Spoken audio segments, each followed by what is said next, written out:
Salam jumpa kembali di Rema Meja Sabda, Sabtu 13 Juni 2020. Saya menyapa kita, Salam, salam damai dalam Tuhan kita Yesus Kristus. Semoga Bapak Ibu Saudara-saudari bersukacita di hari baru ini. Sembari mari kita bersama-sama memanjatkan doa-doa permohonan kita kepada Allah. Semoga COVID-19 yang sedang mewabah ini segera selesai dan berlalu dari bumi kita, agar kita bersama dengan seluruh penghuni bumi ini menjalankan tugas dan panggilan serta tanggung jawab yang diberi oleh Allah bagi kita dengan lebih bebas. Kita mempersembahkan mereka semua yang sudah meninggal karena peristiwa ini. Semoga mereka memperoleh kebahagiaan kekal di dalam kerajaan Bapa. Bersama Rema Meja Sabda hari ini, saya mengajak Bapak Ibu Saudara-saudari untuk kita pergi bersama Santo Antonius Padua, belajar untuk bersaksi. Jika ya, kita katakan ya.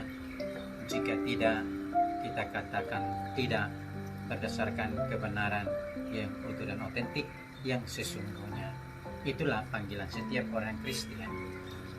Santo Antonius Padua yang pestanya kita peringati hari ini, nama kecilnya Ferdinand. Ia lahir dan besar di Lisabon, Portugal tahun 1195. Ia tertarik pada doa, studi, dan karya rohani bagi jiwa-jiwa. Salah satu karyanya yang terkenal yang sampai saat ini dia disematkan kepadanya sebagai pelindung penemuan hal-hal atau barang-barang yang hilang. Ia sempat masuk ordo Agustinian, ditabiskan menjadi imam di sana, dan kemudian ia pindah dari Agustinian masuk dan menjadi pengikut Fransiskus dan menjadi Fransiskan. Ia adalah orang yang pandai dan hebat dalam berkhotbah. Ya, mulutnya mengandung kitab suci. Demikian pengakuan sebagian besar orang, termasuk juga paus pada zamannya. Bapak Ibu Saudara-saudara, belajar dari Santo Antonius Padua, mari kita terus-menerus membenahi diri dan mengolah kesalehan kita atau hidup kerohanian kita. Kalau kita tidak sama seperti Antonius Padua, setidak-tidaknya kita selalu berkenan di hadapan Tuhan lewat cara hidup kita sehari-hari. Meja Sabda harian dari bacaan pertama hari ini, kita akan berjumpa dengan dua tokoh, Elia dan Elisa. Di puncak karirnya, Elia pergi menemui Elisa dan menyapa sang nabi muda itu untuk mengikuti dia di tengah-tengah kesibukannya sebagai seorang pembajak sawah. Elisa yang mendengar panggilan dan sapaan Elia untuk menjadi estafet karya pelayanan kenabian, meninggalkan karyanya, meninggalkan ayah ibunya, meninggalkan segala yang ada padanya, dan mengikuti sang nabi, yaitu Elia.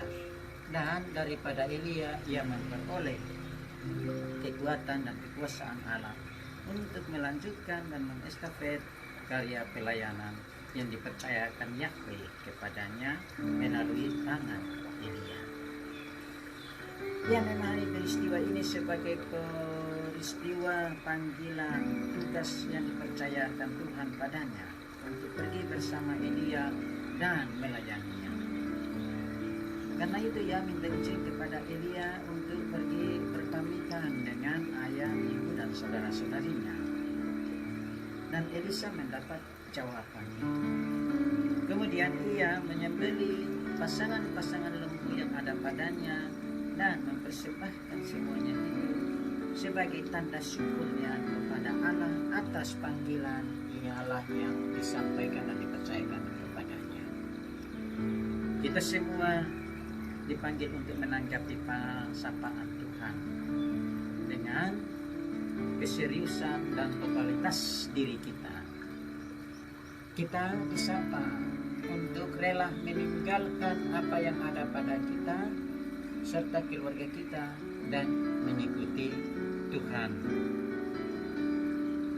Ini tentu tidak mudah, tetapi sebagai pengikut Kristus kita senantiasa disapa untuk itu.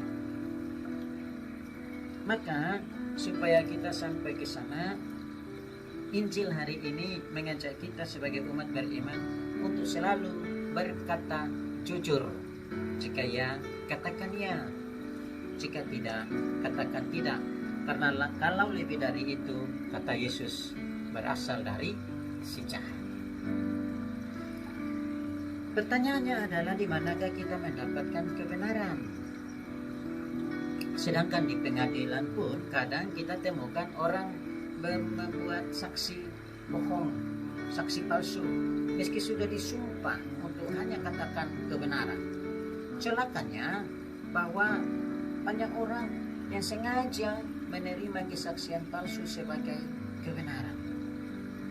Saya berharap bahwa kita selalu mengedepankan, jika ya, katakan ya, jika tidak, katakan tidak. Kitab suci menegaskan ini sebagai integritas umat beriman Kristiani untuk tidak bersumpah palsu. Bersumpah berarti mengikut sertakan Tuhan dalam kesepakatan bahwa apa yang dikatakan oleh orang yang bersumpah itu benar.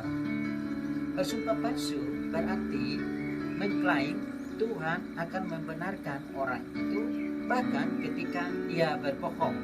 Dengan demikian, maka orang yang bersumpah itu mengikut sertakan Allah atau menjebak Allah untuk membenarkan klaimnya, membenarkan dirinya. Dan itu sama saja menjadikan Tuhan berbohong, Tuhan sebagai pembohong.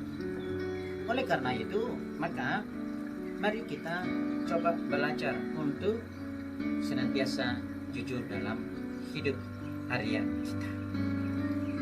Awas, ini era informasi yang sangat memajukan, tapi di sisi lain juga menyesatkan kalau tidak dipilah dengan baik, benar, semua informasi yang kita peroleh. Ada yang isi informasinya penipuan, kebohongan, bahkan dibungkus dengan kata dan gambar yang memikat, dan akhirnya yang kita terima, orang lalu menerimanya sebagai kebenaran. Kalau seperti ini ceritanya, Bapak Ibu Saudara-saudari, maka kita sebagai murid-murid Tuhan diajar untuk senantiasa memerangi itu, sikap berbohong atau berita palsu. Kita diajak untuk memeranginya dengan menawarkan kebaikan, kebenaran, kejujuran, keadilan di dalam keseharian hidup kita. Caranya adalah katakanlah berkata benar, bersikap dan bertindak benar. Mulut sepadan dengan hati dan tingkah laku selaras dengan perkataan. Ku mau cinta Yesus selamanya. Ku mau cinta Yesus selamanya. Meskipun badai silih berganti dalam hidupku, ku tetap cinta Yesus selamanya. Ya Bapa, ini aku anakmu, layakanlah seluruh hidupku. Ya Bapa, ini aku anakmu, pakailah sesuai dengan rencanamu. Selamat pagi, Selamat pagi. Selamat beraktivitas. Tuhan memberkati. Amin.